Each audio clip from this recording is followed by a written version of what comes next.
So hello everyone, I hope आप में से बहुत सारे लोगों का इस वीडियो को इंतज़ार था, क्योंकि इस वीडियो के अंदर हम लोग 11 अगस्त की सेकंड शिफ्ट आरआरबी एनटीपीसी की जो अभी कुछ देर पहले छुट्टी है उसके लगभग 35 से 40 क्वेश्चंस हम इस वीडियो के अंदर कवर करने वाले हैं। और यकीन मानिए आप सभी के लिए ये वीडियो इतना इम्पोर्टेंट रहने वाला है। जो एग्ज़ाम दे करके आए हैं वो अपने क्वेश्चंस मैच कर पाएंगे, और आगे आने वाले जितने भी एग्ज़ाम्स हैं, चाहे वो आरआरबी एनटीपीसी की किसी अन्य शिफ्ट में एग्ज़ाम होने वाले हैं, चाहे वो एसएससी के कोई भी एग्ज़ाम होने वाले हैं, ठीक है, उन सभी के लिए फ़ायदेमंद रहेगी बहुत ज़्यादा।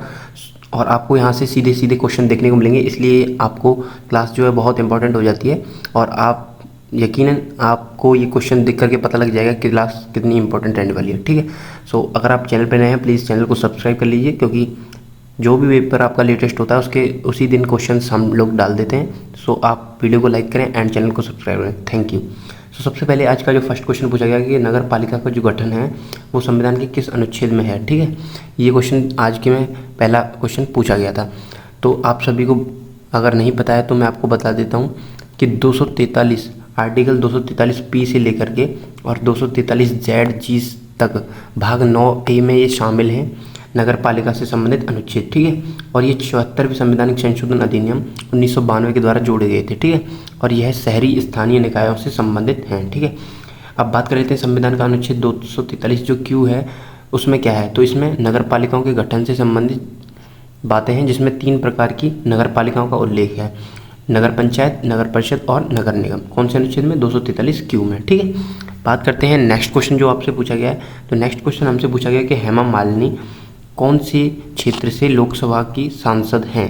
तो आप में से बहुत सारे लोगों को पता होगा हेमा मालिनी किस क्षेत्र से हैं। तो देखिए बीजेपी की नेता हैं और प्रसिद्ध अभिनेत्री हैं हेमा मालिनी, जो यूपी के मथुरा लोकसभा क्षेत्र से एमपी हैं, ठीक है, मेंबर ऑफ पार्लियामेंट हैं, ठीक है। क्वेश्चन पूछा गया नेक्स्ट क्वेश्चन कि हैदराबाद रियासत के भारत में विलय के लिए कौन सा अभियान जो है चलाया गया था। तो जो हैदराबाद के विलय के लिए अभियान चलाया गया था वो था ऑपरेशन पोलो। ऑपरेशन पोलो आपका करेक्ट आंसर हो जाएगा इस क्वेश्चन का, जो कि 13 से 17 सितंबर 1948 तक चलाया गया था, जिसके बाद हैदराबाद को भारतीय संघ में शामिल कर लिया गया था, ठीक है। उसके बाद में बात करते हैं नेक्स्ट क्वेश्चन की। तो नेक्स्ट क्वेश्चन हमसे पूछा गया कि बुक आई एम का इस किताब का विमोचन उपराष्ट्रपति श्री जगदीप धनखड़ जी ने किया था, जो उस समय तक राज्यसभा के सभापति हुआ करते थे। यह पुस्तक किसके द्वारा लिखी गई है? तो ये पुस्तक जो है गोपी चंद पी हिंदुजा के द्वारा लिखी गई है। ये आपका करेक्ट आंसर था, ठीक है। नेक्स्ट क्वेश्चन हमसे जो पूछा गया कि which of the following is a longitudinal waves. इसमें ऑप्शन दे रखे थे साउंड वेव और लाइट वेव, यानी कि कौन सी तरंग जो है तरंग अनुदैर्ध्य तरंग है, ध्वनि तरंग या फिर प्रकाश तरंग। तो इसमें आपको बता दूं जो ध्वनि तरंग होती है, जो ध्वनि तरंग है वो अनुदैर्ध्य तरंगें होती हैं, ठीक है, जिसमें कण माध्यम की दिशा में ही आगे पीछे कंपन करते हैं जिस दिशा में तरंगें चलती हैं, ठीक है। बात करते हैं प्रकाश तरंग की। तो ये एक अनुप्रस्थ यानी कि ट्रांसवर्स रे है और इसमें कंपन तरंग की गति की दिशा के लंबवत होते हैं, ठीक है। और इसमें कैसे? इसमें आगे पीछे होते हैं ध्वनि तरंग में, ठीक है। नेक्स्ट क्वेश्चन जो हमसे पूछा गया है वो पूछा गया है कि निम्न में से कौन से कंप्यूटर के 3 महत्वपूर्ण घटक हैं। तो देखिए इनपुट हो गया और सीपीयू हो गया और आउटपुट यूनिट हो गया, ये तीनों जो हैं ये तीनों कंप्यूटर के महत्वपूर्ण घटक हैं, ठीक है। एक जो नेक्स्ट क्वेश्चन आपसे पूछा गया है वो पूछा गया कि आईएनएस शिवालिक किस युद्ध अभ्यास को पूरा करने के बाद में भारतीय नौसेना में शामिल हुआ था। तो देखिए आईएनएस जो शिवालिक था वो आपका जापान भारत समुद्री अभ्यास यानी कि जिमैक्स 24 2024 के अभ्यास के बाद ही जिमैक्स 24 को पूरा करने के बाद भारतीय नौसेना में शामिल किया गया था, ठीक है। नेक्स्ट क्वेश्चन जो आपसे पूछा गया कि जो ऑडियो का आउटपुट देता है वो कौन देता है, मतलब स्पीकर देता है माइक्रोफोन देता है। तो देखिए सिंपल सी बात है, माइक्रोफोन आउटपुट क्यों देगा? माइक्रोफोन में तो हम आवाज़ को रिकॉर्ड करते हैं, इसके लिए काम आता है। जो स्पीकर हमारा होता है वो आउटपुट देता है हमारे ऑडियो का, ठीक है। तो आपका जो स्पीकर है वो करेक्ट आंसर हो जाएगा इसमें, ठीक है। बात करते हैं नेक्स्ट क्वेश्चन के ऊपर। तो नेक्स्ट क्वेश्चन हमसे यहाँ पे पूछा गया कि कौन सा संवैधानिक संशोधन है जो भारत के राष्ट्रपति को मंत्रिपरिषद की सलाह के अनुसार कार्य करने के लिए बाध्य बना देता है, ठीक है। तो देखिए 42वें संवैधानिक संशोधन 1976 से एक चीज़ जोड़ी गई जो थी कि भारत के राष्ट्रपति को मंत्रिपरिषद की सलाह के अनुसार ही कार्य करना पड़ेगा, मतलब इसके लिए बाध्य कर दिया गया था राष्ट्रपति को, ठीक है। इस संशोधन ने अनुच्छेद 74 में स्पष्ट रूप से कहा कि राष्ट्रपति ऐसी सलाह के अनुसार कार्य करेंगे जो मंत्रिपरिषद द्वारा सलाह दी जाएगी उसके अकॉर्डिंग कार्य करेंगे, ठीक है। अच्छा, एक यहाँ पे फैक्ट और आता है कि भारत के राष्ट्रपति की यह शक्ति कि वह किसी मामले को मंत्रिपरिषद के लिए पुनर्विचार के लिए वापस भेज सकता है। यह संविधान के 44वें संविधान संशोधन द्वारा 1978 में जो हुआ था इसके तहत जोड़ी गई थी। मतलब जो राष्ट्रपति है वो पुनर्विचार के लिए मंत्रिपरिषद को उस जो सलाह वहाँ से भेजी गई है उसको पुनर्विचार के लिए भेज सकता है, लेकिन जो मंत्रिपरिषद है वो उसके लिए बाध्य नहीं है, जबकि जो राष्ट्रपति है वो 42वें संविधान संशोधन 1976 के तहत इस राष्ट्रपति को सलाह को मानना ही पड़ेगा, मंत्रिपरिषद की सलाह को। ठीक है, तो नेक्स्ट जो क्वेश्चन पूछा गया कि 2025 में कितने वीरता पुरस्कार दिए गए हैं। तो देखिए राष्ट्रपति मुर्मू ने 39 वीरता पुरस्कार 2025 में प्रदान किए हैं, जिसमें से कीर्ति चक्र हैं 6 में से भी 2 जीवित हैं, मतलब जो जीवित पुरुष थे उनको दिए हैं, 4 मरणोपरांत को दिए गए हैं। शौर्य चक्र की बात करें तो 33 शौर्य चक्र दिए गए हैं, जिसमें 26 जीवित पुरुषों को और 7 मरणोपरांत को दिए गए हैं। नेक्स्ट क्वेश्चन जो पूछा गया 2011 की जनगणना अनुसार भारत का दूसरा सबसे अधिक जनसंख्या घनत्व वाला राज्य कौन सा है। तो देखिए हम लोग क्या करते हैं, फर्स्ट याद करके जाते हैं या फिर लास्ट याद करके जाते हैं, लेकिन उसने पूछ लिया सेकंड। तो देखिए फर्स्ट तो बिहार है, सबको पता है 1106 है, लेकिन आपको लगभग जो फर्स्ट की 4 रैंकिंग तक होते हैं 4 से 5 तक वो आपको याद होनी चाहिए। सेकंड है पश्चिम बंगाल, यही इसका करेक्ट ऑप्शन है, जिसका 1028 क्या है जनसंख्या घनत्व, और तीसरे पे आता है केरल राज्य जिसका 860 है। सबसे कम जो जनसंख्या घनत्व वो अरुणाचल प्रदेश का है, 17 व्यक्ति प्रति वर्ग किलोमीटर। ठीक है, नेक्स्ट जो क्वेश्चन आता है वो पूछा गया हमसे कि 2025 में एशियाई शीतकालीन खेल जो थे वो किस देश में आयोजित किए गए। तो देखिए चीन में आयोजित किए गए थे, हार्बिन शहर में। ठीक है, यह 7 से 14 फरवरी तक आयोजित किए गए थे और यह 9वां संस्करण था एशियन विंटर गेम्स का। ठीक है, चीन ने इसमें 85 पदकों के साथ संपूर्ण पदक तालिका में फर्स्ट रैंकिंग हासिल करी, जिसमें इसके 32 स्वर्ण हैं, 27 रजत और 26 कांस्य पदक हैं। सेकंड जो पोजीशन है वो दक्षिण कोरिया की है 45 पदकों के साथ, जिसमें इसके 16 स्वर्ण पदक हैं, ये दूसरे स्थान पर रहा है।